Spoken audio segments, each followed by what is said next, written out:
വയനാട്ടിൽ ആദിവാസി സ്ത്രീയെ കാട്ടാന ചവിട്ടിക്കൊന്നു. പരപ്പൻപാറ കോളനിയിലെ മിനിയാണ് മരിച്ചത്. കൂടെയുണ്ടായിരുന്ന ഭർത്താവ് സുരേഷിനും പരിക്കേറ്റു. വയനാട്, മലപ്പുറം ജില്ലകളിലെ വനംവകുപ്പ് ജീവനക്കാർ സ്ഥലത്തെത്തിയാണ് ഉൾക്കാട്ടിൽ നിന്നിവരെ പുറത്തെത്തിച്ചത്. വിദഗ്ധ ചികിത്സയ്ക്കായി സുരേഷിനെ കോഴിക്കോട് മെഡിക്കൽ കോളേജിലേക്ക് മാറ്റി. വയനാട് മലപ്പുറം അതിർത്തിയിലെ ഉൾവനത്തിലാണ് ഇന്നലെ വൈകിട്ടോടുകൂടി ആദിവാസി യുവതിക്ക് നേരെ കാട്ടാനയുടെ ആക്രമണമുണ്ടായത്.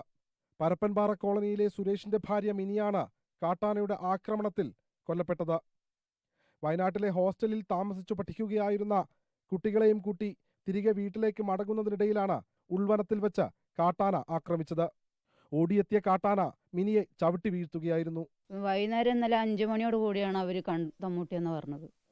കുട്ടികളെ കൂട്ടാൻ പോയ വഴിക്കാണ് ഇങ്ങനെ പറ്റിയെന്ന് പറഞ്ഞു. കൂട്ടി കൊണ്ടുവന്ന് വീട്ടിലേക്ക് എത്താനായപ്പോഴത്തേക്കും ഇങ്ങനെ ആക്രമണം ഉണ്ടായി. അങ്ങനെ കുട്ടികൾ ഓടുകയാണ് ചെയ്തത്. സുരേഷിന്റെ സ്ഥിതി എന്താണെന്ന് വെച്ചാൽ ഒരു കാല് പോയിന്നാണ് പറഞ്ഞത്. കൂടെയുണ്ടായിരുന്ന ഭർത്താവ് സുരേഷിനും ഗുരുതരമായി പരിക്കേറ്റിട്ടുണ്ട്.